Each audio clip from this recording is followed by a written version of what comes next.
Salut tout le monde, donc on se retrouve pour une nouvelle vidéo où on va apprendre à utiliser cet outil. Cet outil, c'est ce qu'on appelle un pendule. Alors c'est hyper simple en fait, l'utilisation d'un pendule. La première chose que vous devez faire avec votre pendule, c'est de le purifier, ok? Donc vous le mettez dans votre main, sur une table, peu importe, et là, ce que vous allez faire, c'est que vous allez appeler les présences spécialisées pour purifier votre pendule.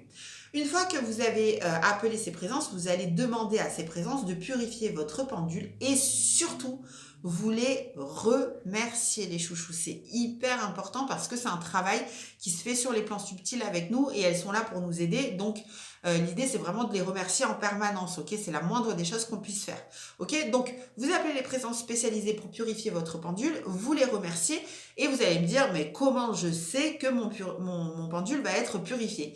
Eh bien, en fait, c'est hyper simple. C'est qu'en fait, vous allez avoir une intuition, quelque chose qui vous dit que le travail a été fait. Peut-être même que vous allez ressentir énormément de chaleur. Peut-être même que vous allez ressentir de l'apaisement, un poids qui est parti, une énergie qui est partie, quelque chose qui vous fait dire que le travail a bien été réalisé. Une fois que ça a été fait, vous allez appeler d'autres présences. Ces présences-là sont spécialisées pour couper tous les liens que votre pendule a eu avec les personnes qui l'ont fabriqué, qui l'ont vendu, qui l'ont touché et approché de près ou de loin. Et vous demandez donc à ces présences-là, qui sont spécialisées pour couper ces liens énergétiques, de se présenter et d'effectuer le travail qui est nécessaire pour votre pendule. Rebelote, vous allez attendre en fait d'avoir cette intuition, cette petite chose qui vous dit que le travail a été fait et complètement terminé. Et ensuite, quand le travail a été fait, vous prenez votre pendule avec la ficelle entre vos deux mains, vous voyez, ok, vous mettez tout ça dans vos deux mains. Vous allez fermer les yeux et vous allez imaginer que tout votre amour, toute votre énergie vient envelopper et intégrer toutes les particules de votre pendule. Et vous allez imaginer, même ressentir que vous et votre pendule, vous ne faites plus qu'un. Donc, à ce moment-là, en fait, votre pendule et vous, vous êtes connectés. Donc, il vous suffit après d'aller lui demander quel est mon oui, quel est mon non. Parce que l'idée, en fait, de l'utilisation d'un pendule, c'est de savoir comment il fonctionne, où est votre oui, où est votre non, d'accord? Donc pour ce faire, vous allez prendre votre pendule, vous le laissez vaciller, vous le laissez tanguer, peu importe, et là, vous lui dites, ok, mon pendule, je te remercie de me donner le oui. Et vous allez voir que votre pendule, il va commencer à tourner dans un sens ou dans un autre.